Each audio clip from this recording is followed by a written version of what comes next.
Então, boa tarde a todas e a todos. Vamos começar a nossa reunião hoje para a discussão sobre o livro Mar Morto, de Jorge Amado.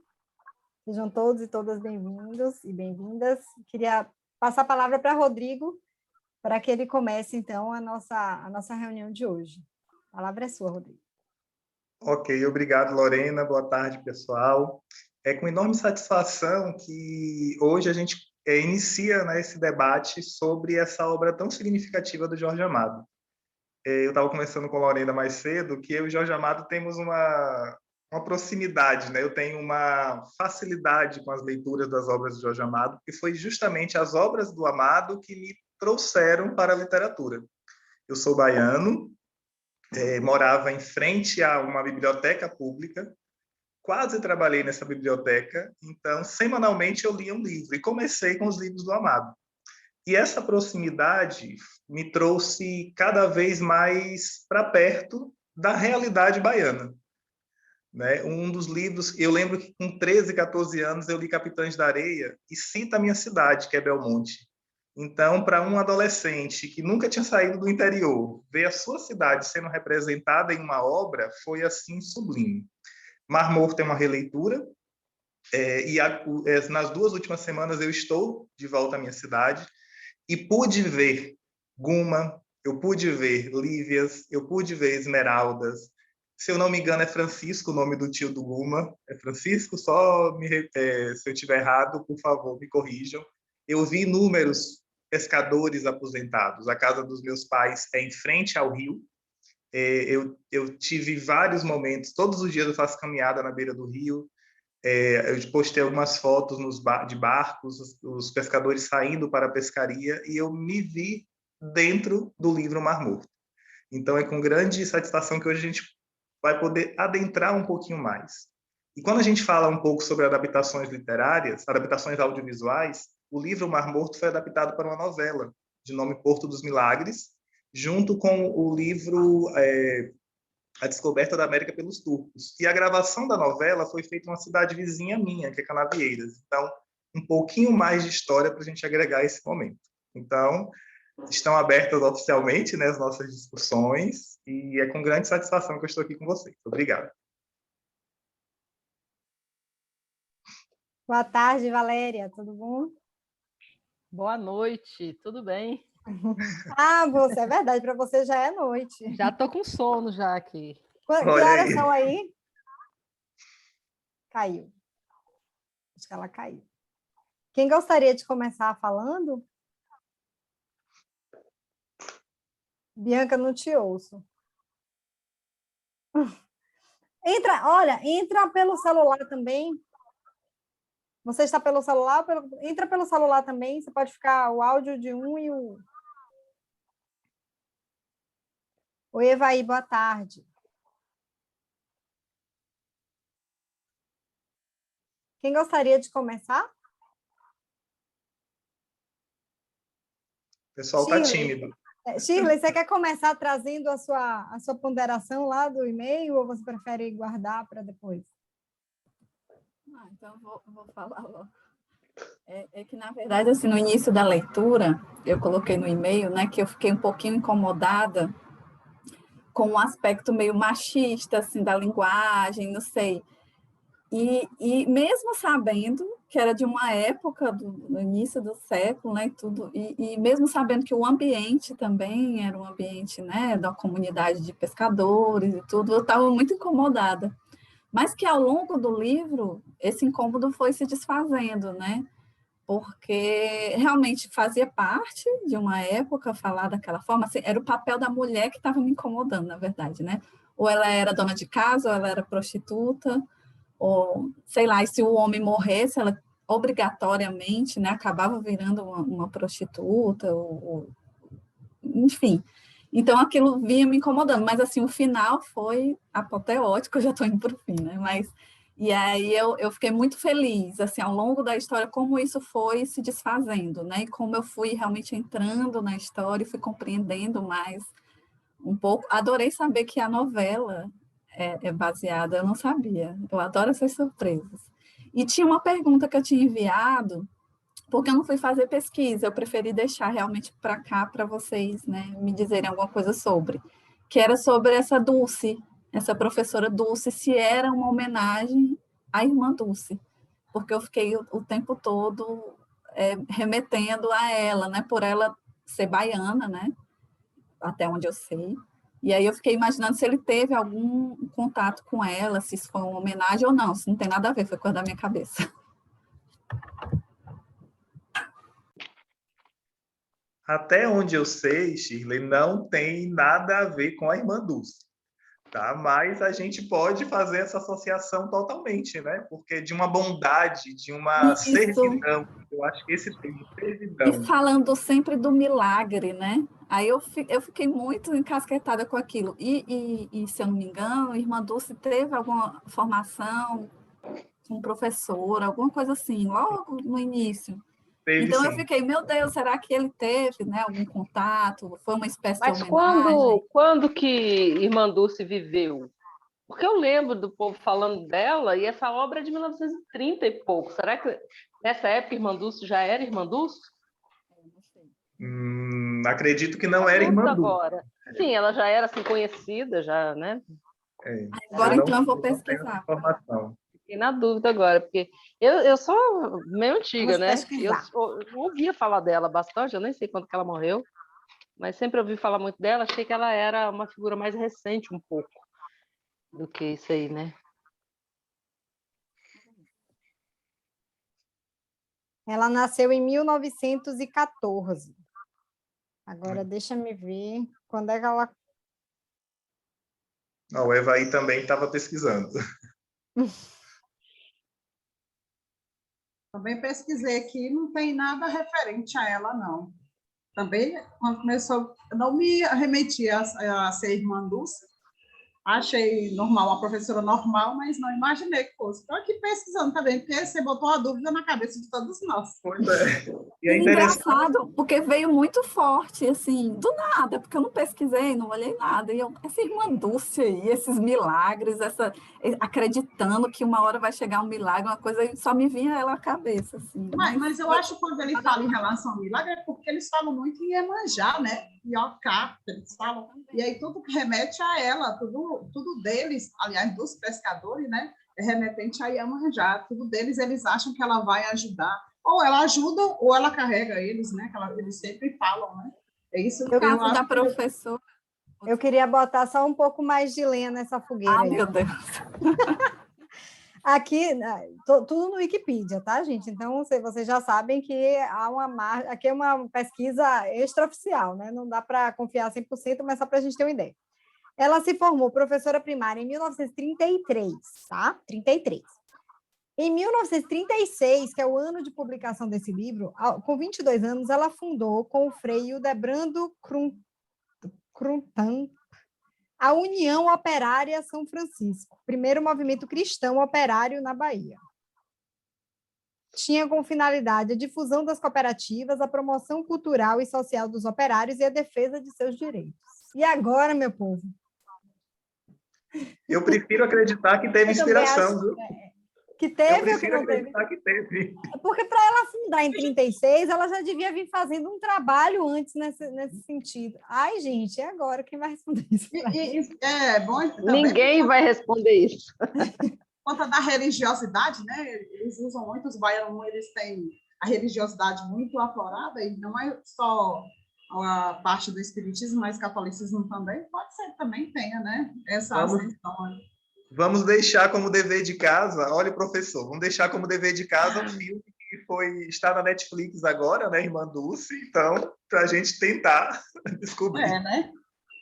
E também tentar ver se a gente consegue essa resposta, de repente, com algum familiar, né, Rodrigo? Quem eu sei que Sim. tem relação, acho que com uma filha deles, eu acho, com a filha ou com a sobrinha, uma coisa assim, é Igor, né? Isso, a neta dele, que é a curadora da Casa do Rio Vermelho, né? Ela é sempre muito solícita. Tanto que quando nós lançamos a LC, eu até convidei-a para participar do momento aqui com a gente. E ela disse que poderia ver, não disse que entraria em contato, que eu poderia entrar em contato com ela depois, mas com os acontecimentos eu acabei não entrando em contato. Mas ela se mostrou bem solícita para uma participação. E ela já participou de lives comentando sobre o livro, mas eu já assisti 2 lives sobre Mar Morto, só um momento. Sobre Mar Morto, e não teve nenhum comentário sobre isso. Então, eu acredito que não. Mas eu posso perguntar também, vou tentar. Vou anotar aqui para lembrar ela e perguntar. Ficou aí a sementinha da dúvida. Eu acho pouco provável, mas não impossível, né? Verdade.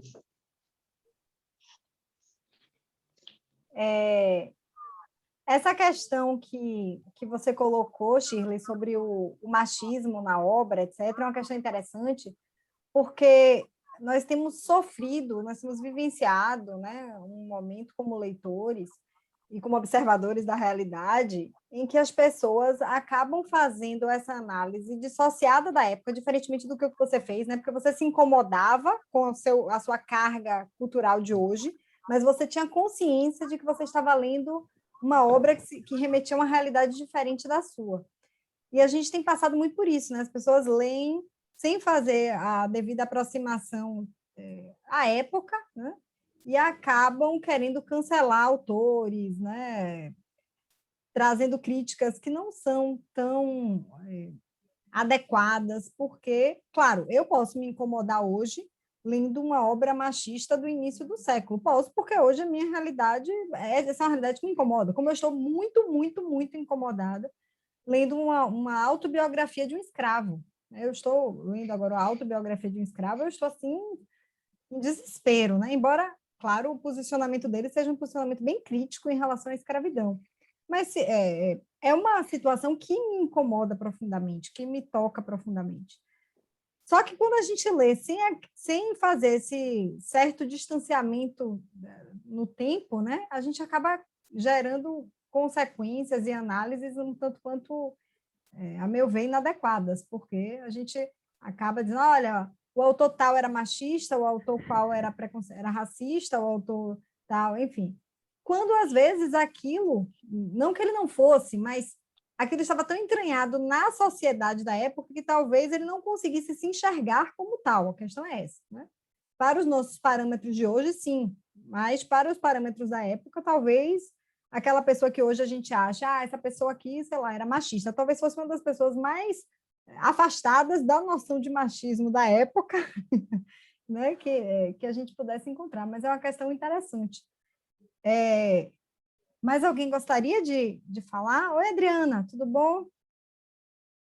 Lorena, completando essa sua fala, é bem interessante a gente pontuar a questão do Jorge Amado, do próprio autor, ser tão criticado por conta desse machismo, por conta da representação feminina nas suas obras.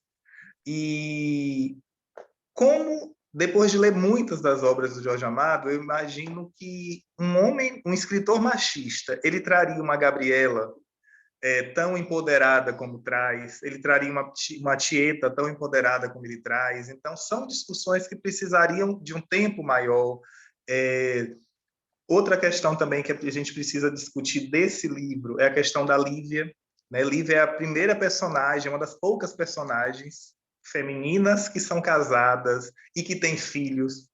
Né? Então, isso é algo bem forte, está bem no início, e Lívia ficou marcada. Lívia mostra o poder dessa mulher. Que é uma mulher submissa? Sim, mas uma mulher forte. Da mesma maneira como Dona Flor foi uma mulher forte, para a época, para a forma como foi escrito aquele livro, e muita gente critica. Então, são nessas realidades, dentro dessas realidades, para a época em que o livro foi escrito, hoje a gente consegue trazer e perceber essas nuances da obra. Quem gostaria agora de falar, comentar sobre? Eu perdi, boa tarde a todos, né? Eu perdi aí o comecinho. Vocês falaram que o Jorge Amado é machista, é isso? Não, né? Eu perdi o começo onde vocês estavam, porque uma das coisas que eu achei fantástica na obra foi justamente essa abordagem do feminino, né? Assim, contextualizando com a época e tudo. Mas aí eu vou deixar vocês falarem mais para eu ir me integrando aqui, porque eu vi a Lorena falando alguma coisa dessa questão da contextualização, e eu falei, será que ele era machista, mas que para a época não era? Eu fiquei sem entender. Não, é só para esclarecer, porque Shirley começou falando, trazendo o incômodo que ela sentiu com a sociedade machista da época, porque, na verdade, nós somos inseridos num ambiente extremamente machista, né? Porque é um ambiente de trabalhadores homens, em que toda essa questão da masculinidade pesa, em que as mulheres são consideradas frágeis, porque elas estão ali para unir a sua vida e o seu destino a um homem, sabendo que elas vão passar a vida na angústia. São duas situações, né? Durante a vida, a mulher vive a angústia diária de não saber se o seu marido vai voltar, e depois que eles morrem, ela vive a angústia de saber se elas vão ter que morrer de fome ou se elas vão ter que se prostituir, né? Que eram as duas saídas, na verdade, para essa mulher, as mulheres do livro, né? Aquela realidade ali das mulheres dos marítimos. E aí Shirley justamente pontuou isso, que ela vinha bem incomodada com esse ambiente machista quando ela viu aquele final apoteótico assim da transformação de Lívia numa heroína, no empoderamento da mulher ali. Ela vinha questionando exatamente isso. Aí eu emendei falando que essa análise que é feita muitas vezes de obras de outras épocas, em que a gente tenta contextualizar a escrita de outra época com a nossa realidade, acaba gerando situações até graves, como cancelamentos. E aí a própria Shirley colocou aqui, o que fazem hoje com Monteiro Lobato, né? A gente não pode olhar Monteiro Lobato a meu ver, né? Minha opinião. Claro que minha opinião não é verdade absoluta, é só a minha posição. Assim, eu acho que a gente não pode ver Monteiro Lobato com o olhar de 2021, achando que ele deve ser escrito com a cabeça que a gente tem hoje. Não tem como, né? Claro que a gente vai fazer uma análise crítica, a gente não vai necessariamente enxergar aquela realidade da época e achar, beleza, tá tudo bem, tá bonito, não é isso. Mas a gente não pode pretender olhar a obra de Monteiro Lobato sem analisar a época em que ela foi escrita, né? Senão a gente corre o risco de cair assim numa situação meio contraditória. Era isso. A maioria dos escritores, antigamente, o machismo estava aflorado porque era isso que acontecia, né? A gente não... mesmo vendo Jorge Amado falando das mulheres, empoderando as mulheres, uma sendo dona de casa, de prostituta e tudo, mas o machismo, com certeza, naquele tempo, era o ápice de tudo. Hoje não, hoje a gente já tem machismo, mas a gente já consegue discutir sobre esse assunto e fica lá mais meio a meio, porque a gente sabe muito bem que o machismo não é só da mulher, do homem, a mulher é a maior machista que tem. E se a gente for parar e pensar, principalmente relacionado às mulheres dentro de casa, quando o marido faz as coisas e a mulher não, muitas delas já acham estranho. Ué, por que o marido faz e a mulher não, se ela quem tem que tomar de conta de casa? Até onde a gente tem esse machismo, ele vai ficar aforado dentro de muitas cabeças por um bom tempo ainda. Vai ser discussão ainda de muitas levas ainda.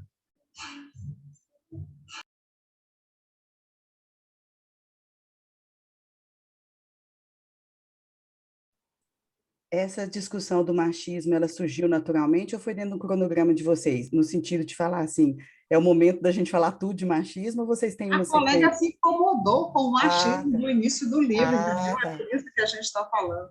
A incomodação dela, porque a gente, em pleno século XXI, realmente se incomoda ainda com o que aconteceu. Do mesmo jeito da escravidão, quando a Lorena lendo o livro, a gente vê quando... Eu lembro quando eu estudei arte, eu fui visitar locais onde os escravos foram presos, em Goiás Velho, gente do céu, quando você entra de lá, você sai, sabe, angustiada por ver o que aconteceu com eles, né? Isso faz parte da vida, né? Aí a colega se incomodou com isso. Não, eu estou perguntando porque eu acho que se for aprofundar nesse tema agora, assim, para mim foi uma das coisas mais importantes do livro, contextualizando, né, assim, do papel feminino. Então, por isso que eu estou perguntando se vai ter esse momento, se vocês têm um cronograma, como é que vai ser a discussão de hoje? Hoje nós não fizemos a divisão, Adriana, então está aberto para poder cada um falar da maneira como achar mais interessante. Tá bom?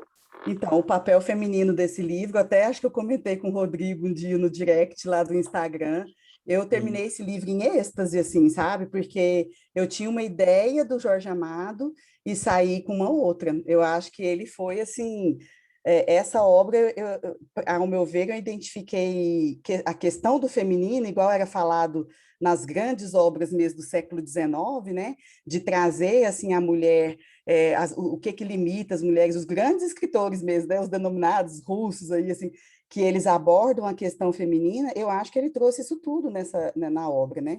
Então, desde essa sobrevivência da prostituição formal, no sentido assim de como de ter um prostíbulo e tudo, quanto o casamento ser uma forma de prostituição, né? Assim, às vezes ela nem gostava, nem respeitava a pessoa com que ela casava, mas ela casava para sobreviver. Isso é uma forma de prostituição socialmente mais aceita, mas ela se submete a uma certa situação para poder sobreviver.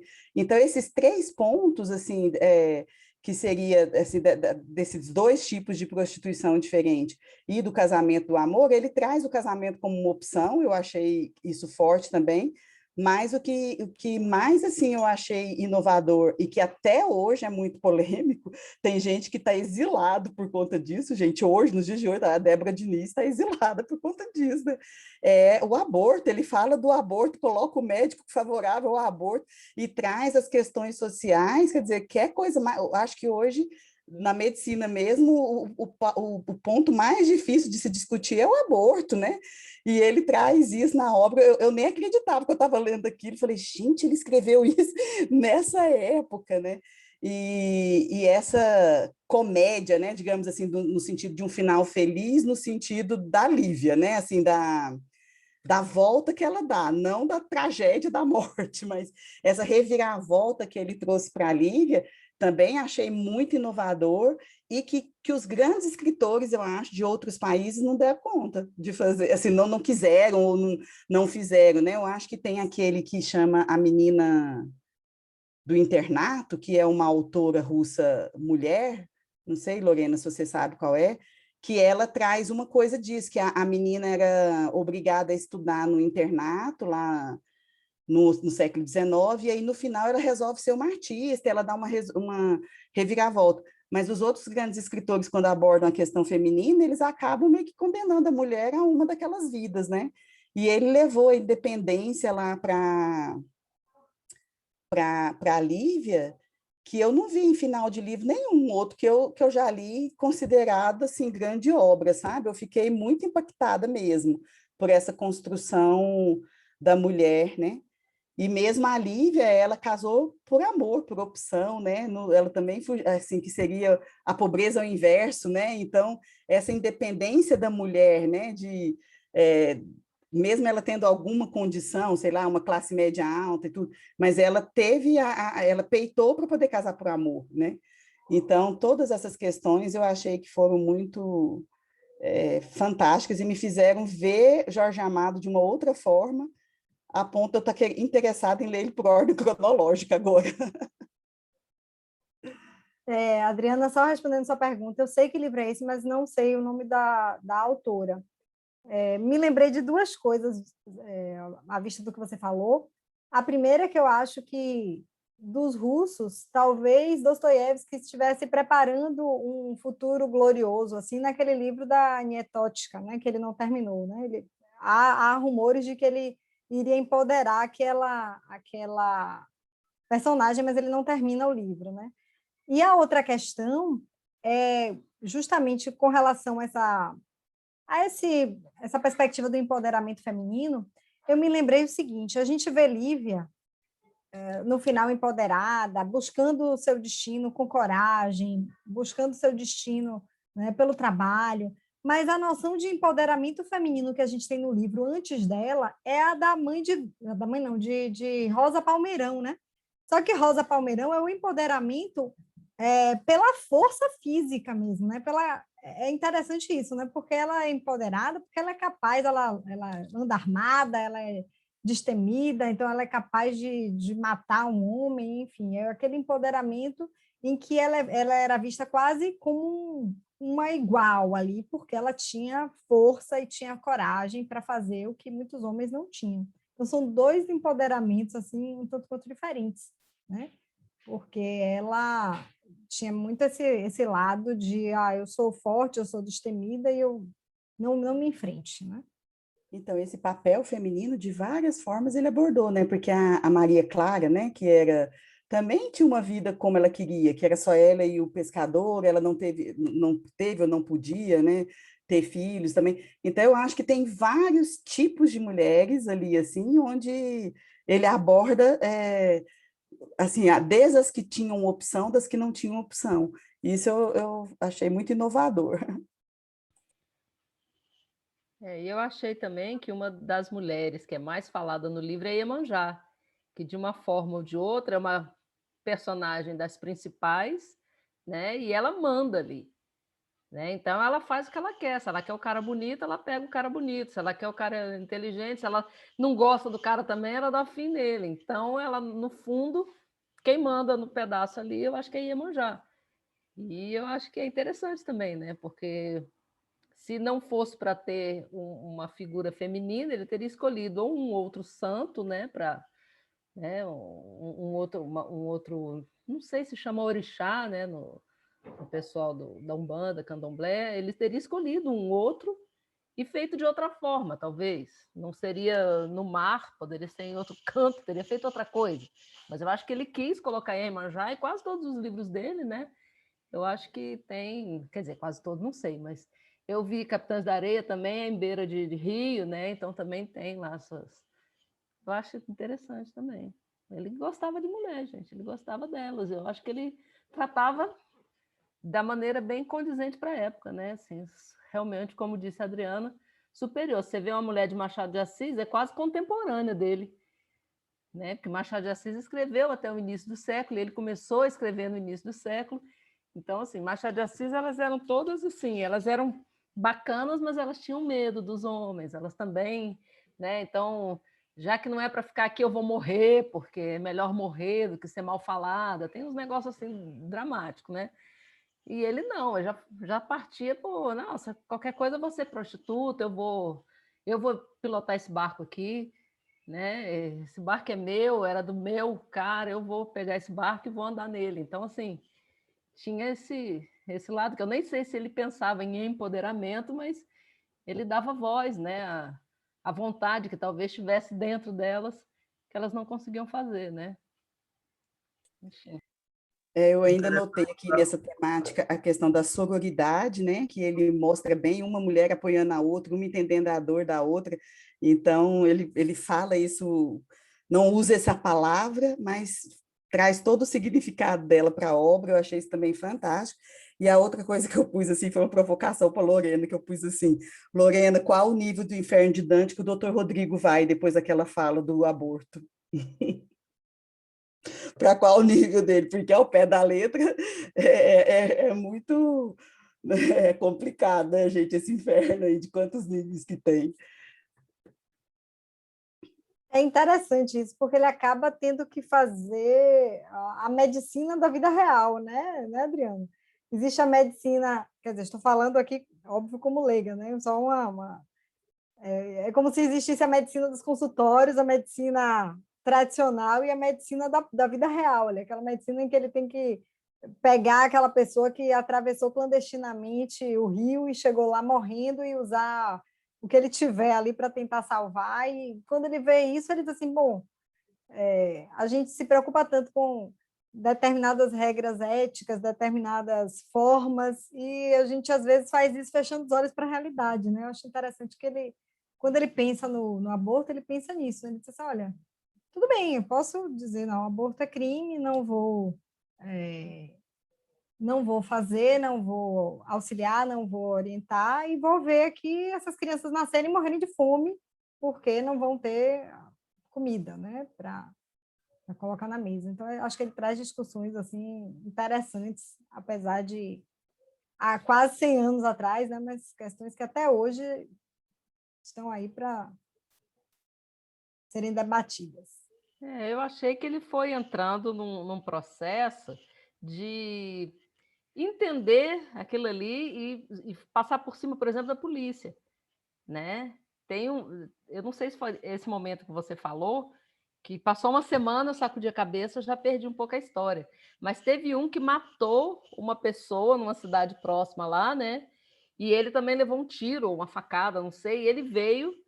Então, se você está num lugar normal, assim, talvez na época também, se for uma pessoa que levou um tiro, você sabe que aconteceu alguma coisa, você tem que ir à polícia, né? Você tem que levar para um hospital. Você não vai botar ele em cima de uma mesa e fazer um curativo mais ou menos. E ele fazia isso, porque ele sabia que não adianta. Ele vai o quê? Vai chamar a polícia, vai avisar o quê, né? Então, assim, eu acho que entrava nessa parte, né, dessa medicina real e que pudesse ajudar aquelas pessoas, porque se ele começasse, eu não faço esse aborto, você precisa ir para a polícia, ele não ia atender a comunidade, porque a comunidade ia ter medo dele, não era isso que acontecia, né? Ele era médico, psicólogo, amigo, jogador de futebol, parceiro das pessoas. Então, para chegar a elas, ele acabava fazendo o que elas precisavam, e não talvez o que ele deveria, né? Esse médico me lembrou um pouco o Dulce me lembrou também, mas principalmente esse médico me lembrou aquele padre de Capitães da Areia, né? Quer dizer, alguém que tem digamos assim, um acesso a uma informação ou um conhecimento diferenciado, e que acaba servindo como um guia para aquela comunidade, de certa forma, né? Acaba ajudando, orientando. Eu senti uma certa similaridade aí entre esses dois personagens. E é interessante que é uma medicina humanizada. Eu acho que esse é o termo. Mesmo quando a gente percebe que o aborto é um assassinato, é um crime, né? Mas foi o melhor para aquela comunidade, para aquela população. O que eles precisavam naquele momento? Foi aquilo que ele fez. E isso traz uma discussão bem ampla em relação ao aborto, em relação à religião, que não é aqui o nosso foco, mas é importante saber que década de 30, como disse a Lorena, há quase 100 anos, um tema tão polêmico sendo discutido, e é um livro que, se a gente for pensar, eu que leio muito Jorge Amado, ele não é um dos livros considerados os melhores, do melhor livro de Jorge Amado, por exemplo, e tinha tudo para ser um clássico. Mar Morto, eu fiz essa releitura agora, eu prefiro o Mar Morto a Capitães da Areia. E olha que Capitães da Areia tem uma questão social, uma discussão social tremenda. Mas a maneira, a forma como Jorge Amado escreveu o Mar Morto, a forma poética como ele traz, é sublime. Eu fiquei encantado, eu fiquei, caramba, e terminou, eu queria mais, acostumado a ler os calhamaços dos russos. Quando pega um livro menor, a gente fica, como assim? Eu quero mais. Foi essa a vontade que eu tive. E quem gostou, a Adriana falou que tem vontade de ler as obras dele em ordem cronológica. Eu também estou com essa vontade, porque eu li, a partir de Tieta até a última, eu li em ordem cronológica, e agora eu vou voltar para o País do Carnaval, que é a primeira dele. E aí depois vem Cacau, Suor, e aí tem várias outras. Aí Capitães da Areia está nesse barco aí, Capitães da Areia, Mar Morto, Jubiabá. Jubiabá também é uma excelente obra, eu li e aconselho demais. Então é isso. Vamos ouvir os outros participantes. Quem gostaria de falar agora? Eu nunca tinha lido Jorge Amado. Sempre tinha um certo... Achava que era difícil, achava que era aqueles livros de escola. E eu fiquei super encantada, achei super atual. Ele consegue dar humanidade, a palavra que você usou, ele dá humanidade para os personagens. Você consegue se imaginar ali naquela comunidade. Uma das coisas mais bonitas que eu achei foi ele poder... Como eles viviam em comunidade. A história do médico que se envolvia, que interagia, que conhecia todo mundo, que ajudava.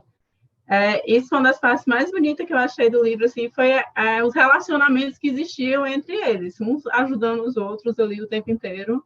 Achei muito bonito. E fiquei encantada com a linguagem dele, que eu achei que ia ser difícil, eu achei que não ia fluir muito fácil, e eu devorei o livro, assim, tipo, em 2 tardes, porque eu não conseguia nem... Eu queria mais, queria ver e tudo, saber o que ia acontecer. Assim, foi uma leitura maravilhosa que eu fiz graças a vocês, porque eu acho que eu não ia pegar o livro sozinho para ler sobre... Não seria um livro que eu ia escolher na livraria e ia começar a ler. Então, para mim, foi maravilhosa a leitura. Obrigada. Ai, que bom, Kedma, a gente fica feliz, porque realmente eu acho que as leituras coletivas possibilitam isso, né? A gente se abrir para obras que a gente ordinariamente não leria e se encantar com E elas, até, ou não. até essa discussão do aborto mesmo, ela está tão atual quanto esteve em 1933. Eu acho assim, não mudou nada. Aquela fala do médico falando sobre o aborto pode ser usada pelo médico de hoje. Assim, não teve evolução nenhuma, praticamente. Não desmerecendo o trabalho de quem luta, de quem fala, se expõe e tudo, mas assim, eu acho que está no mesmo pé que estava naquela época. Vocês estão me ouvindo agora? Sim! Aê! Não estava usando o microfone. No celular foi. Queria agradecer vocês, porque se não fosse vocês, não ia ter lido Mar Morto. Eu comprei para LC, li para LC, e assim, meu Deus, nossa, eu tinha lido Capitães da Areia e Gabriela Cravo e Canela, que eu li Capitães da Areia para a escola, assim, no ensino médio, eu tinha 15 anos, 10 anos atrás. Fiquei encantada, peguei e comprei Gabriela, inclusive dessa coleção aqui. O Renan até respondeu meu story falando, nossa, essa edição é mó rara. Eu falei, tá na minha estante há 10 anos. E eu li, só que eu era muito nova, foi 10 anos atrás, e eu não lembrava direito da escrita do Jorge Amado. Depois, como professora, né, que agora eu sou professora de português, eu já tinha pegado Capitães da Areia para passar alguns trechos para aluno, mas eu nunca tinha relido de verdade, assim. E agora eu li, e aí eu voltei para a escrita do Jorge Amado, e meu Deus, é muito poético. Inclusive, eu queria perguntar para vocês se é normal ele fazer esse negócio dessa repetição em todo o livro, porque esses foram os únicos que eu li dele, Gabriela, Capitães da Areia e Mar Morto, esse foi o terceiro. E eu achei muito bonito, e às vezes me passava a impressão que essa repetição, tipo, ele fala uma coisa e 10 dias depois ele fala a mesma coisa, né? Com outras palavras, mas é exatamente a mesma coisa. Me pareceu o movimento do mar, assim, o movimento das ondas. Não sei se isso faz sentido, mas para mim teve algum momento que ele fez isso falando do mar. E aí eu pensei, nossa, ele está falando exatamente desse movimento das ondas, que elas vêm e vão, e se repetem, e ele repete as coisas que ele vai falando, e eu achei muito maravilhoso. E sobre o que o Rodrigo falou, que tinha tudo para ser um clássico, concordo, e eu acho que eu tenho uma hipótese, assim, montei agora na minha cabeça, do porquê não é tão conhecido, tão clássico quanto Capitães da Areia, ou mesmo quanto Gabriela, Dona Força dos Dois Maridos. Eu nunca tinha ouvido falar de Mar Morto. E, assim, tá, ele escreveu, tipo, 50 livros, eu não ouvi falar de todos, mas Mar Morto era um que eu não tinha ouvido falar. E eu acho que talvez seja porque ele é bem regional. Eu não sabia o que era um saveiro. Eu tive que pesquisar no Google, eu não sabia. E, assim, eu sou do São Paulo, quase capital, né? Campinas é muito perto da capital. E aqui, não sei, eu nunca vivi essa coisa de porto, essa coisa de as pessoas ter o seu saveiro e casar e viver no porto, e esse medo das mulheres, esse culto a Iemanjá. Eu nunca fui para Bahia. Eu acho que Mar Morto é um livro muito mais regional do que Capitães da Areia, que apesar de Capitães da Areia tratar dos meninos da Bahia também, tem meninos de rua em todas as cidades do Brasil, né? É muito mais relacionável, a gente consegue enxergar os Capitães da Areia em todo lugar que a gente vai, assim, basicamente. O Mar Morto não, é uma coisa que você precisa ir para a Bahia, eu acho. Eu fiquei com muita vontade de ir para a Bahia. Eu falei, meu Deus, preciso ir para a Bahia para ver esses saveiros, porque nossa, foi uma coisa nova para mim, parecia que eu estava lendo um russo, porque o russo eu tenho que pesquisar o que é o samovar, né? Depois, agora eu já sei o que é o samovar, mas no começo, quando eu comecei a ler russo, eu não sabia o que era o samovar, não sabia o que era um monte de coisa, e eu me senti lendo uma obra estrangeira, nesse sentido de que me apresentou uma cultura inteiramente nova. E isso, para mim, foi sensacional, assim, de verdade, me deu muita vontade de ler mais Jorge Amado, gostei demais desse meu reencontro com ele, e agora eu acho que eu vou até desencalhar. Eu tenho Dona Força dos Dois Maridos e A Morte de Quincas Berro d'Água na estante, e eu vou Vou ler. Muito obrigada, foi muito bom. E eu queria pedir, por favor, quem tem essa edição e marcou a página que fala do aborto, pode me falar qual é a página? Porque eu estava lendo, eu estava sem meu post-it, e eu perdi, e eu não achei depois. Então, se alguém marcou, por favor, coloca no chat para mim qual é a página que tem aquele diálogo do médico com a Dulce sobre o aborto, que eu achei sensacional também. Concordo com tudo que vocês falaram. E essa foi a minha experiência, gente. Obrigada. Gente, que energia é essa dessa menina, pelo amor de Deus? Não, um pouquinho. Eu vejo você falando, eu queria um pouquinho dessa sua energia, essa paulista aí toda, sabe? Nós nordestinos aqui, que somos todos afobados, e ela entra assim, que a gente vê que o paulista é mais tranquila, e vê ela toda. Achei engraçado o jeito dela, viu? Muito. Que legal. Muito interessante quando você fala do saveiro, porque assim, é uma coisa que a gente do Nordeste sabe muito, né? E vê uma pessoa de São Paulo falando, nunca vi falar, não importa. Gente, muito interessante. Olha o que essas leituras em conjunto fazem, né? Estou aqui encantada. Quero essa menina para mim, gente.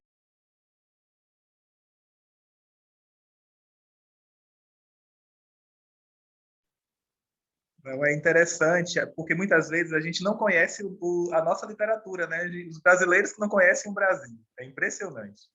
E dentro da nossa literatura, principalmente os modernistas, né? Como Jorge Amado, Érico Veríssimo, Raquel de Queiroz, eles conseguem nos aprofundar, Graciliano Ramos também, conseguem nos aprofundar nos rincões brasileiros. Né? Tivemos a experiência do Guimarães Rosa também, que é modernista. Então, é muito interessante passar por outros caminhos, que não sejam o eixo Rio-São Paulo, que também são escritores, tem esses escritores excelentes, mas é importante esse trilhar, né? O trilhar caminhos diferenciados. Também a importância dos estrangeiros, mas sempre voltar para os nossos brasileiros, né? Para a nossa literatura nacional tão rica. Mais alguém quer deixar suas considerações? Eu queria falar, assim, eu achei um livro bem bonito. Eu já tinha lido Capitães da Areia, Jubiabá e mais algum outro, mas isso foi em tempo de escola, eu também tinha 15 anos, mas não faz só 10, faz 40. Então eu realmente não me lembro de nada. Eu lembro que Capitães da Areia me incomodou. Eu não sei se porque eu usava palavrão, esse tipo de coisa, era uma coisa, assim, na época me incomodou. E eu sou geração boomer, né? Não podia ter muita coisa, assim, explicidade muito nos livros, palavrão, essas coisas, que eu já ficava um pouco incomodada, né? E, então, assim, eu li, mas não lembrava mais. E esse livro, ele tem uma linguagem muito bonita, é muito fácil. Algumas coisas me incomodaram um pouco. Uma delas foi essa repetição. Eu não tive essa sensação de onda, de nada. Para mim, pô, esqueceu que já falou de Iemanjá, vai falar tudo de novo. Aí começa, pô, já vem Iemanjá de novo. Teve uns momentos que me cansaram um pouco, sabe? Que eu tive vontade, assim, de pular os parágrafos. Vai falar tudo de novo, Janaína, não sei mais quem. Ou então vai falar de novo que ela vem, vai levar os homens, que as mulheres ficam sem os homens, sabe? Isso me incomodou um pouco. Acho que ele não precisava. Para mim, podia ter tirado algumas das repetições, eu não sei se tinha alguma ideia, né? E assim, a gente faz uma leitura rápida, sem contextualizar muito o livro, situação e tudo mais, pode estar, né, perdendo uma característica do autor sem saber. Então, para mim, eu tirava, mas de repente vem alguma pessoa especialista e diz que ele fazia por isso e tudo, aí você passa a ter uma visão do que realmente significava esse tipo de coisa. Uma coisa que também me incomoda, mas não tem nada a ver com a escrita dele nem nada, é assim, a pessoa achar... Os personagens, eles sempre eram fatalistas. Então, assim, eu vou morrer no mar, eu já sei. Tudo bem. Aí a outra, o meu marido vai morrer no mar, eu sei. Meu filho vai morrer no mar, é só esperar a hora. Então, cara, não é assim, sabe? Isso me deixa um pouco incomodada. Se você vai morrer no mar, vai de boia, sabe? Bota alguma coisa nesse barco, tenta, sabe? Eu fico meio nervosa com esse fatalismo. Então, eu lendo o livro, achando bacana, mas, poxa, eles podiam tomar uma providência, podia haver alguma maneira, né? Podia ter um jeito sabe? Eu fico sempre pensando, logicamente não havia dinheiro, ainda era 1930, a coisa é assim, eu acredito que até hoje seja igual, né? Então, assim, Mas é uma coisa que vai me deixando assim um pouco angustiada, que ninguém toma providência, que ninguém faz nada, que todo mundo aceita e acabou. Então, assim, é uma coisa também que não agradei muito no livro, mas a história é muito interessante. Uma outra coisa que eu vi e passou sem que eu analisasse, mas tem um personagem que é o Besouro, né, que ele narra que era um marítimo que ele lutava a favor das pessoas que estavam no cais e contra os ricos.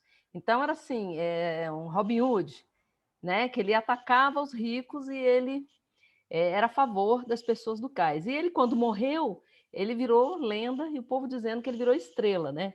Isso me lembrou, eu sou carioca, isso me lembrou esse pessoal do tráfico hoje em dia, né? Que está lá, que o pessoal da favela mesmo acha legal, eles estão ali, eles protegem, eles dão dinheiro, eles movimentam em alguns locais lá do Rio. Tem notícia, não sei, porque eu não conheço, mas eu vejo em televisão, assim, eles dizendo que para a comunidade aquela pessoa era boa. Ele era ruim, traficava e tal, mas para a comunidade ele ajudava a comunidade, ele colaborava com aqueles da onde ele morava e tudo, né? Então isso me lembrou um pouco, né? Eu acho que até hoje tem isso, né? Uma comunidade mais pobre, ela acaba idolatrando um bandido que faz bem por ela, né? Já que o governo não faz, já que ninguém mais faz, né? Então ela acaba gostando e de uma certa forma protegendo uma pessoa que não sei, né? Até que ponto é legal, né? Enfim, eu não entrei muito no detalhe, mas essa personagem me lembrou. Eu acho que tinha até uns outros também, que eles estavam comentando nesse trecho do livro, que os caras eram meio bandidos, mas que a comunidade idolatrava e ele virou estrela, né? Me lembrou isso. Deixa eu ver se tem mais alguma coisa. Mais nada, não. Eu achei o livro bem bacana. Eu acho que vale realmente uma relida nos que eu já li e ler. Eu tinha vontade de ler Tieta, mas acabei que nunca tirei essa vontade da ideia. Quem sabe volta, né? É isso, foi legal. Olha, respondendo a pergunta da Bianca e a sua também, Valéria, sobre essa questão da repetição, no seu caso não foi uma pergunta, né, foi um questionamento, os livros dele costumam ter partes repetitivas. Eu, enquanto leitor assíduo, eu percebo que tem um porquê. Ele quer realmente relembrar a história e trazer novos elementos. Porque pode ver, toda vez que ele volta, ele traz novos elementos para essa história. Eu percebo também um carinho com um afago no leitor. Quando a gente tem o Machado de Assis, que questiona o leitor, né, o narrador vai questionando, eu percebo ele nesse sentido do cuidado. Vai que você tem esquecido, eu vou trazer para você com novos elementos. Eu entendo dessa maneira, mas em alguns momentos me enchem, vamos dizer assim, também. Acaba sendo muito repetitivo. Sem livros são mais. Ele está desfazendo do próprio leitor dele, né? Pô, já expliquei essa Iemanjá 52 vezes, mas se você não entendeu, eu vou explicar de novo. Vamos lembrar. Então vai morrer no mar 500 vezes. Então, assim, eu achei que, tipo assim, a morte do Guma não foi surpresa nenhuma. Eu estava esperando, é hoje que ele morre. Não, é hoje que ele morre. Não, é hoje que ele morre. Porque tanto isso podia, né, ter feito um suspensinho e a gente sentia, assim, meio Game of Thrones. De repente, pá, matou o personagem principal, que loucura, nunca pensei. Mas não, ele explica desde o início que ele vai morrer, né? Então o livro não tem, assim, um suspense. Você fica triste, chora, mas não chega a ser um suspense. Não é um inesperado, porque ele já repetiu aquilo 1000 vezes, né? Enfim. Na verdade, você sabe que ele vai morrer e você sabe onde ele vai morrer, né? Você sabe que ele vai morrer no mar. Diga, Rodrigo, depois eu quero complementar só o que você estava falando. Ok, a questão do fatalismo, por exemplo, eu agora estou numa cidade litorânea, do interior. Se o filho do pescador ele não sair da cidade, se ele não for para a capital, se ele não fizer esse êxodo, ele vai morrer no mar.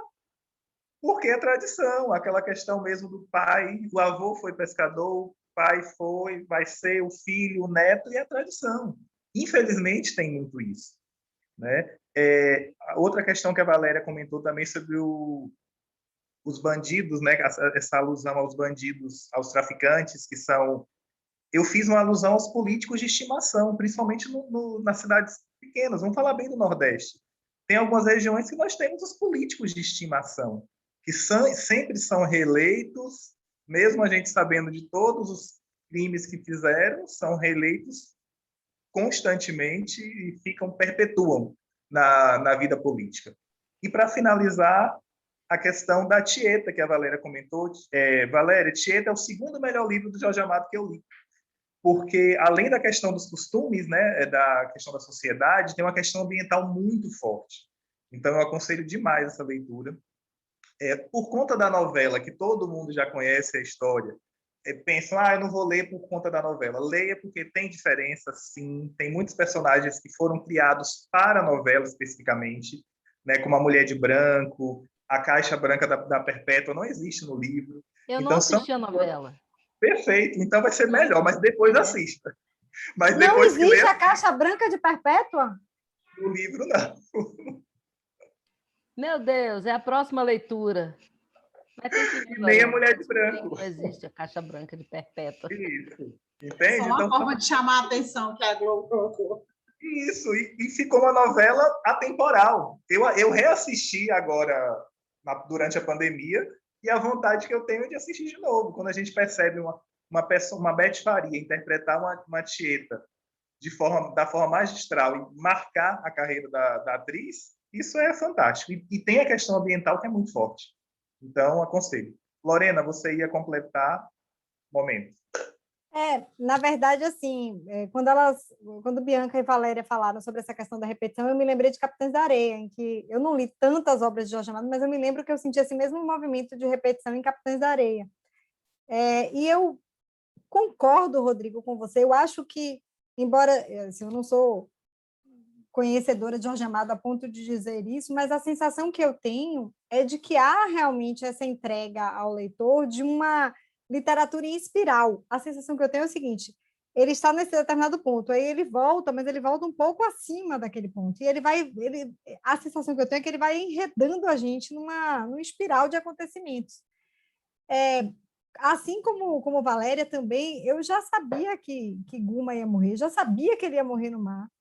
A gente sabe, a gente sente, né? E acho que esse saber integra a obra justamente porque ele quer que a gente viva a angústia das pessoas que é como se nós fôssemos uma mulher, independentemente do nosso sexo, é como se nós fôssemos uma daquelas mulheres que aguardam a volta do marido ao mar. Então, por exemplo, quando ele foi salvar aquele barco imenso, eu sabia que ele, sendo ou não bem-sucedido, que ele voltaria vivo, né? Eu sabia que ele não ia morrer ali, mas chegando para o fim do livro, eu fiz, ele vai morrer, a gente já fica esperando. E reparem que é exatamente a espera, a angústia que ele fez a gente sentir com esse, ele vai morrer. Está chegando no final do livro é porque ele vai morrer, né? Exatamente, a gente não quer, gostei de Shirley colocando aqui, nós somos a Lívia, que não quer aceitar esse destino, a gente sabe que o destino é aquele, mas a gente luta contra aquilo sabendo que aquilo vai acontecer. Então, eu achei fantástico a forma como ele, construindo essa história e nos dando já esse spoiler desde o título, né, de que haveria morte, etc., como ele transporta para a gente essa angústia, que é a angústia que ele diz que as mulheres dos marítimos vivem, né? A gente fica nessa espera, meu Deus, é agora que Guma vai, é agora. Se a gente for parar para pensar, é exatamente o que Lívia sente, né? Hoje, meu Deus, é o que... de você. Acho que gostei da sua visão, não tinha pensado nisso, acho que é isso mesmo. Em relação à repetição, agora que eu fiquei com vontade mesmo de ler em ordem cronológica, porque eu quero ver o que ele vai falar ou a mais em cada um. E em relação à questão da favela, que a Valéria colocou, eu também tive a mesma impressão, assim como a bandidagem do Guimarães Rosa. Mas não tive nada de político, Rodrigo, porque eu acho que o político tem outros interesses que não a sobrevivência, sabe? E eu imagino, assim, que os pescadores e também os jagunços, né, que era o outro livro que a gente lia antes, eu entendo esse dilema mesmo que ele traz, o bem versus mal, o certo versus o errado, tanto é que o tráfico, ele, assim como eu acho que é na favela, ele relutou, e ele, que era um bom estudante, que a professora até acreditava que ele tinha condições para ir para a faculdade, ele coloca ali, por condições daquela, ele acaba não só virando pescador, como ainda envolvido com tráfico, né? E eu achei aquilo também muito precursor, porque eu vejo isso hoje na favela, sabe? Assim, apesar que a gente sabe que que não sei se hoje tem mais condições, o que aconteceu, a gente vê pessoas com histórias diferentes a essa na favela de hoje, mas eu não sei se naquela época teria, sabe? Assim, eu acho que na época era mais cristalizado os papéis entre as classes sociais, entendeu? E tem uma hora do livro que ele fala assim: o mar é instável, como ele é a vida dos marinheiros, viver como se aquele dia fosse a última vez. Então, todo dia era a última vez, eu acho que por isso que dá esse caráter de repetição, né? E depois ele pega e fala, muito diferente dos homens da terra. Então, eu acho que a gente é homem da terra, né? Por isso que a gente é essa coisa. E eles são isso mesmo, todo dia é o dia da morte, né? Todo dia é isso.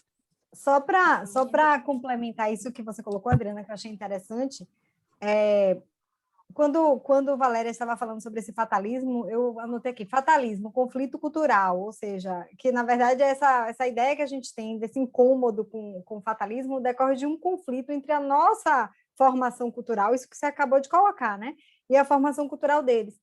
E é incrível como isso que você colocou, por exemplo, para os pescadores, né, para as pessoas, os marítimos, a gente enxerga também hoje, né, essa realidade um pouco para as pessoas que vivem na criminalidade, né? Essas pessoas, quando saem de casa, todo dia é o último dia, por isso que muitas vezes a gente não entende as condutas, né? Por que essa pessoa é tão violenta? Por que ela se expõe desse jeito? Porque para ela já sai de casa sabendo que ela não vai, que ela pode não voltar, que aquele ali pode ser o último dia dela, ela já sai de casa preparada para isso. É algo que para nossa cabeça é inadmissível, né? Assim, para a gente pensar, poxa, eu vou sair de casa hoje, eu sei que, claro que abstratamente a gente sabe que qualquer dia pode ser dia, né? Mas a gente não sai de casa pensando, hoje é o último dia. Eu acho que esse fatalismo, do jeito que você coloca, é o que caracteriza a obra como uma denúncia, porque ninguém aqui tem que falar que a pessoa, porque nasceu pobre, é bandido. Deus me livre, muito, muito longe disso que eu estou falando, né? Eu estou querendo dizer, assim, justamente, ele denunciando o quanto é mais difícil a pessoa, dentro dessa questão do bem e do mal, como o herói do livro, que era o Guma, o tanto que ele resistiu a cair na criminalidade, né? E acabou que, num certo momento, ele caiu. Eu acho que ele coloca isso como uma denúncia mesmo, do tipo, tem que ser feita alguma coisa, né? Assim como eu acho que o Capitão de Areia também traz essas questões.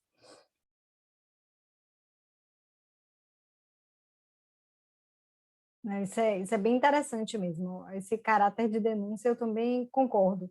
Tanto é que ele vai enredando. Eu acho que as posições do médico e da professora marcam muito a formalização dessa denúncia. Então, a gente vê a situação e o professor, a professora e o médico, eles estão ali naquela posição de colocar em palavras, de explicitar esse aspecto mais da denúncia social, né?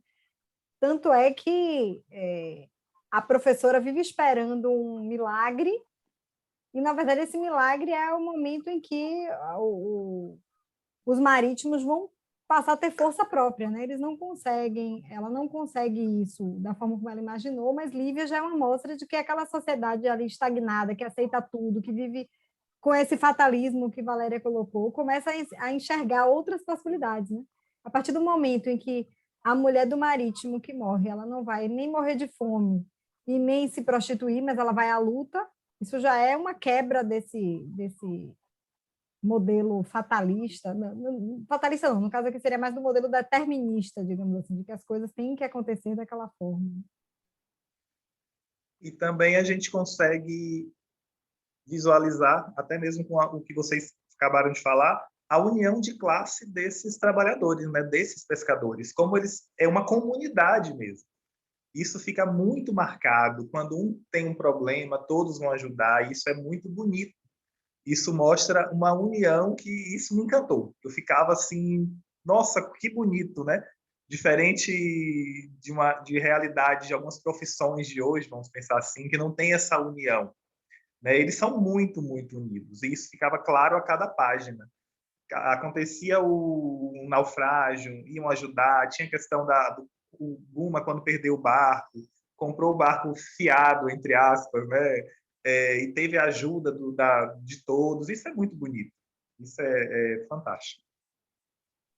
Isso me chamou muita atenção Especialmente na hora quando ele fica com a Esmeralda e depois ele fica se corroendo por dentro, porque a lei do cais fala que um marinheiro não pode fazer isso com um colega, né? Então, quando a Valéria falou de fatalismo, eu acho que mais do que o fatalismo, eles vivem uma cultura tão deles que eles têm as leis deles. E quem rege essas leis é o mar. E o mar é o personagem principal, né, do livro. Não é o Guma, nem a Lívia, é o mar. Por isso chama Mar Morto. Inclusive, queria falar que eu achei muito poético, muito bonito o título do livro, né? Que eu não tinha entendido até o final. E aí, quando ele morre, ela fala que ela olha para a água do mar, que a água do mar é sempre tão bonita. Ele fala várias vezes, né? O cabelo de Iemanjá. E aí, quando ela olha, a água tá como se fosse morta, né? Porque ele tá morto também. E eu achei o final surpreendente. Não sei se vocês esperavam que a Lívia fosse mudar de opinião, mas eu não esperava. Eu achei que ela ia embora. E eu fiquei muito feliz que ela não foi, porque foi realmente parece que ela pegou o leme, né? Assim, para usar uma metáfora marítima, parece que ela segurou assim a vida dela e foi sendo dona das próprias decisões e aceitando que ela já estava nesse lugar, né? Uma vez que você entra, não dá para sair. Enfim, gostei muito toda essa questão cultural, assim, eu tomei como verdade, porque eu não sei, né, se foi exagerado, se não foi, para mim é verdade, porque estou aqui longe, para mim é verdade. Então, adorei muito. É excelente você falar da Esmeralda, que eu acho uma das grandes personagens amadianas. A força daquela mulher de ir em busca do seu sonho, o que ela queria o Guma. E ela faz tudo para ficar com o Guma, para conquistá-lo.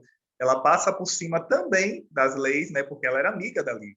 Ela também passa por cima disso e conquista, consegue o fruto proibido, vamos dizer assim, mas ela não consegue manter isso.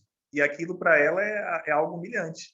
E aí a gente entra na questão do feminicídio, né? Que é tão latente na obra, que fica tão forte. E aí eu queria ouvir a opinião de vocês sobre isso, sobre essa questão, como foi o final da Esmeralda, né? Que poderia ter tido inúmeras outras possibilidades, mas ali ficou muito marcado.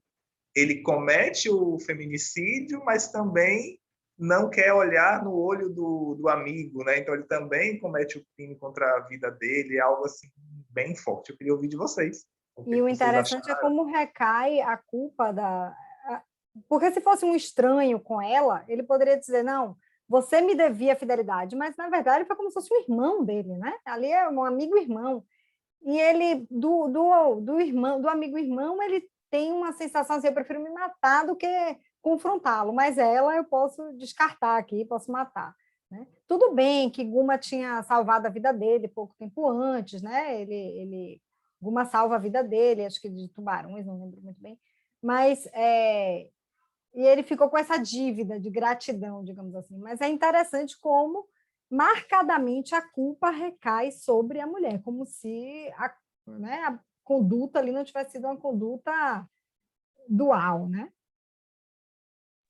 E, mais uma vez, o machismo da década de 30 perpetuando até agora, século XXI, que a gente percebe da mesma maneira. A mulher sempre vai ser a culpada na visão machista, infelizmente. Tem um livro muito interessante da Patrícia Mello, Mulheres Empilhadas. Participei de um clube recentemente e fala justamente sobre isso. O tempo inteiro ela mostrando que é como se a mulher... você provocou, você estava com a saia curta, você não obedeceu, você não disse a coisa certa, você não ajeitou o jantar na hora que eu queria. É o tempo todo o homem criando desculpas, né, para que a mulher seja a culpada no final das contas, né? E fala do quanto que é muito... essa violência está muito entranhada, né, no homem. Ele consegue ver a mulher como um objeto, uma coisa descartável, né? Não é uma vida para ele que não tem muita importância, assim, nesse momento, aí tudo justifica, eu estava com raiva, eu estava cansado, eu não estava bem no trabalho, sei lá. Então, assim, são 1001 desculpas, mas que no fundo não tem desculpa. E quantas saídas também são dadas, né? Ele tem um laudo médico dizendo que ele não estava bem no momento, né? Sempre tem muitos subterfúgios, né? Assim, para meio que justificar o que é injustificável, né? Foi muito forte, sim. E a forma que ela morreu, e muito bruto, né? Muito bruta a forma que ele matou, e foi pesado, assim. E realmente, como fica criminalizada, se fica essa imagem, ela que era galinha, ela que era prostituta, né? Então, ela mereceu, né? Sempre vem com esse tom, ela mereceu. É triste. E hoje é uma realidade muito latente ainda. Até pior, né? Piorou agora na pandemia. Está muito pior. E Shirley, além de ter sido tão marcante a cena no livro, ainda tem as consequências porque a questão do corpo não ter sido encontrado, por exemplo, né? Por conta do tubarão, ter encontrado partes, isso é algo bem chocante, né? E aí nos remete ao crime do goleiro Bruno, do Flamengo, que a gente não encontrou, sabe?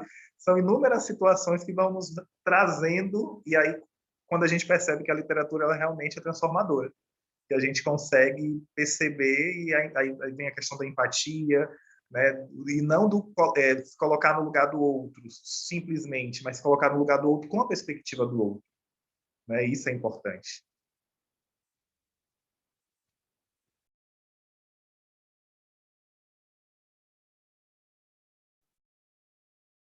Com relação deixa eu ver aqui qual era o outro... Uma coisa também que eu queria chamar aqui para a gente debater é essa relação de Guma com a mãe dele, né? Eu não sei se isso trouxe para vocês assim, um certo incômodo.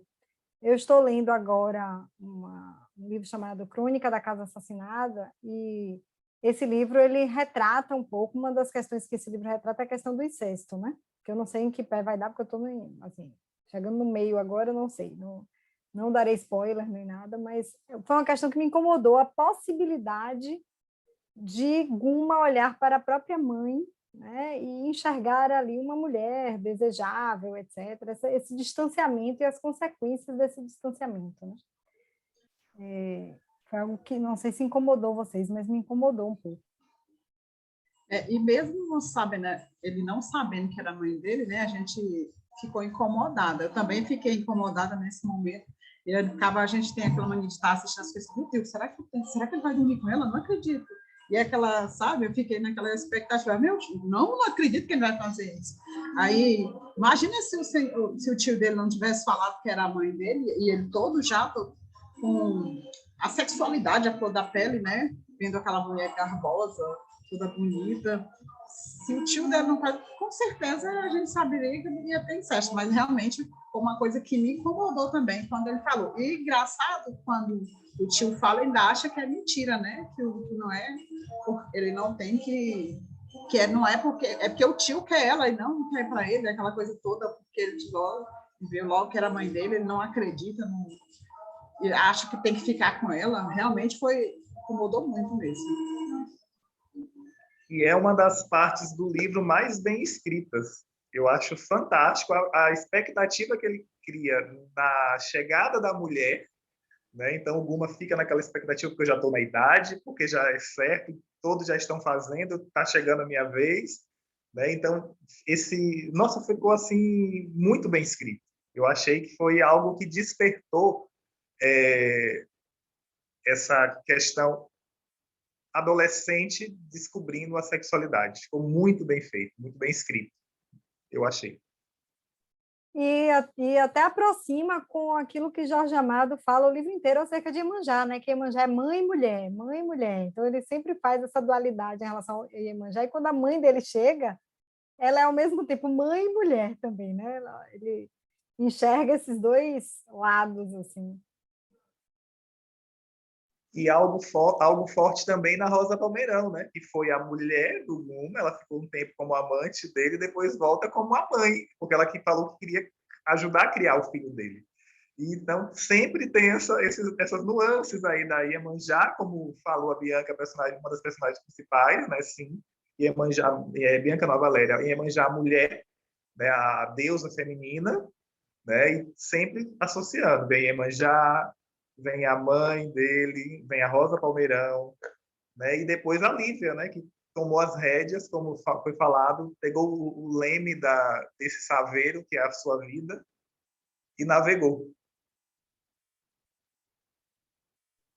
Eu fiquei pensando também nessa questão ainda na denúncia, né, dessa questão de, assim, são essas mulheres que podem ser minha mãe, que podem ser meus amores, sabe? Não é só uma pessoa lá, um número, uma distância, assim, são as nossas mulheres, né? Acho que a mulher é tudo isso, é mãe, é amiga, né? No sentido, como quando se coloca a coisa como pública, né? A denúncia como pública, assim, eu acho que é isso também.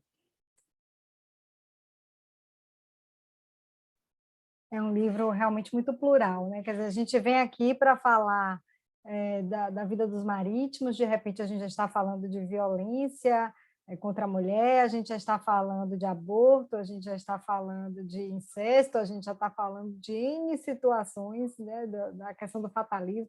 Por isso que eu gosto, assim, acho tão rico fazer leitura coletiva, porque cada um tem um ponto de vista, e quando a gente junta tudo, assim, é como se a gente saísse da reunião tendo um outro livro, né, à frente da gente.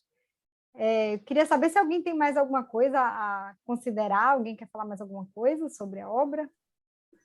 Eu só queria concluir, assim, que eu acho que ela é grande obra porque ele traz todas essas questões com o lirismo do mar, que às vezes a gente pega todas essas questões em outro livro e a gente sai mal do livro, sai pesado, sai angustiado, e ele ali, em Noites de Amor, em Céu Estrelados, e como diz, o mar é morto, mas é um mar, né?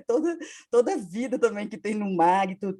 Então, eu acho que trazer essa temática com esse lirismo é de um grande escritor, sim.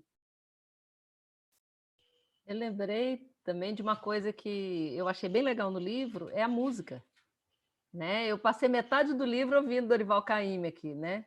Então, realmente, tem um trecho do livro, que eu acho que eu marquei aqui, que ele falou que... Cadê?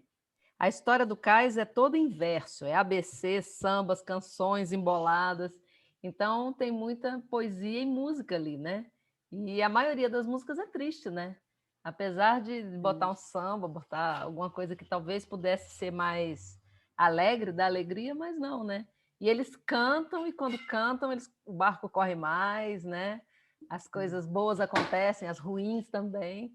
Eu acho No que a música casamento, né? também é um Teve a personagem bem música. legal. O casamento com música, a morte tem a música. Eu Então, marquei a página 229 dessa edição, que ele fala: tenha dó de quem perdeu a luz dos olhos. Que aí que vai para uma...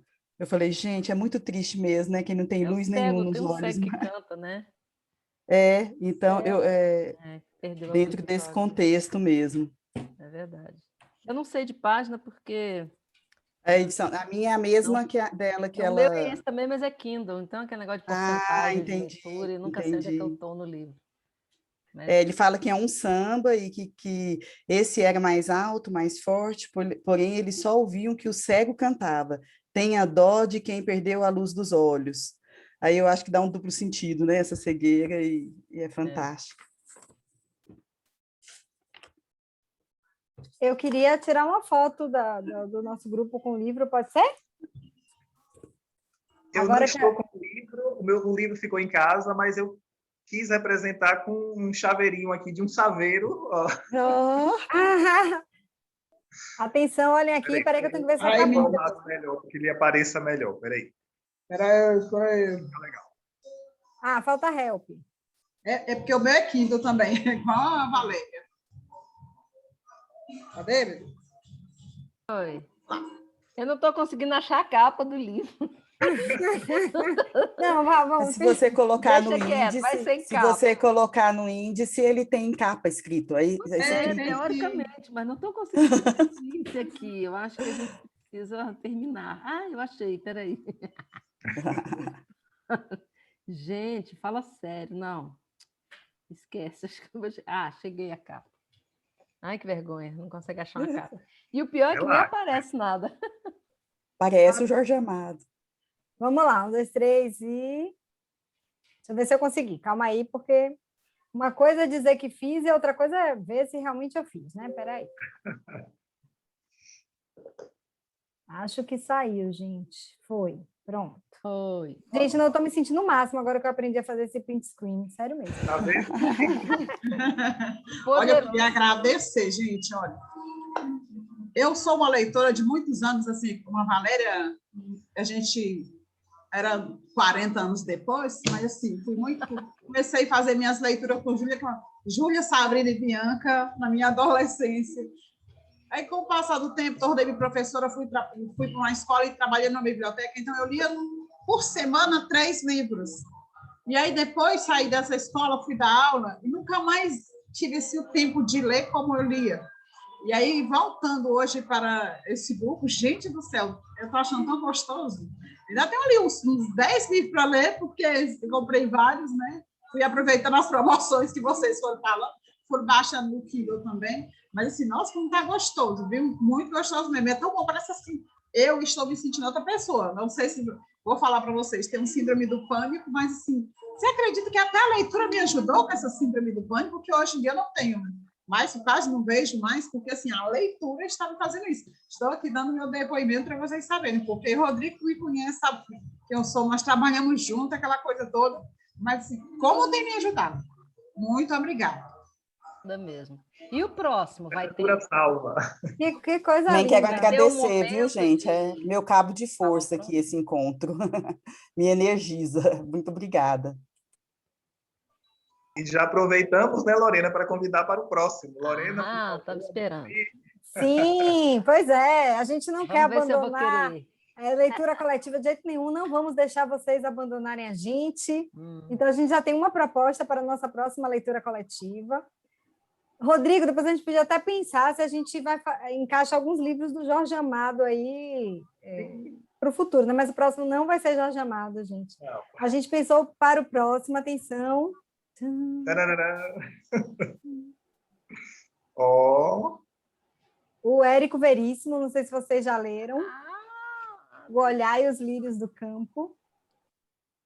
E aí, quem está com a gente? Também li aos 15 anos de idade. Pois é, eu também li faz tempo, viu? Vou reler de novo. Eu nunca li. Li Incidente em Antares e adorei. Li recentemente. Aí até dei uma pesquisada, vi esse daí. Coloquei na lista, tá lá na lista. Está na hora de tirar Incidente em Antares recente. Esse também eu não li, mas Incidente em Antares eu gostei muito. Principalmente a segunda parte de Incidente em Antares. A primeira é um pouco chata. Maravilhoso. Até a primeira parte eu gostei. Assim, me remeteu muito à história, né? E tudo. Nós estamos devendo, quando eu falo nós, é só para jogar um pouco de culpa em Rodrigo, porque ele não tem culpa nenhuma, culpa é toda minha, viu? Mas eu estou devendo colocar o vídeo de Grande Sertão Veredas, né, Rodrigo? Grande Sertão Veredas e agora Mar Morto embolou, gente. Esse mês eu não botei nada no YouTube ainda, mas vou botar esses dois e a gente já vai lançar a LC de Olhar os Lírios do Campo, cujo encontro previsto é o dia, Rodrigo? 1º de agosto. 1º de agosto. Então, vai ser um domingo, 1º de agosto. Um mês e meio aí para ler, né? Tá super tranquilo. Ai, gente, eu não sei se eu quero ler esse livro, não. Oh, sério? Eu queria ler O Continente, O Arquipélago. Eu queria ler Clarice. Estão na minha lista também. Clarice novamente. Ali tá o Tempo e o Vento, a coleção tá ali, mas acho que eu só encaro ela ano que vem, viu? Eu só começo ela ano que vem. Quando você for encarar ela, você me avisa. Eu não tenho a coleção, mas Kindle aí a gente acha. Quando acabar o Dostô. Dostô tá seguindo aí firme e forte. Pronto, então, a gente vai anunciar depois lá no grupo. Obrigada, gente. Obrigada por vocês estarem com a gente, por essa troca maravilhosa, assim, como a Adriana colocou, a gente sai daqui reenergizado, aprendendo 1000 coisas, vendo 1000 novos ângulos que a gente não tinha visto na leitura, então é muito bom. Muito obrigada, viu, a vocês. Obrigada pelo convite, pela criação e pela administração disso, né, que não deve ser muito fácil. E eu acho que eu vou acabar lendo a Clarice de novo. Mas não sai do grupo, não, porque depois desse a gente vai lançar outro e aí... Não, a gente fica ali. Não, mas eu vou acabar lendo, porque é um livro ótimo. Eu tenho muito boas lembranças dele. É que eu estava com aquela intenção de pegar outro, né? Eu não lembro da história, mas eu lembro que eu gostei, então vai ficar bom. Então tá bom, gente. Deixa eu ir Ótimo. embora, que já está na hora de... Tchau, gente. Obrigada. Tchau, boa Obrigado noite para a todo vocês. mundo aí. Tchau, Beijo. tchau. Boa Bom estar tarde. com Tchau, vocês. pessoal. Tchau. Bom final Um de abraço. domingo para vocês. Para vocês Vocês também. também. Tchau. Tchau.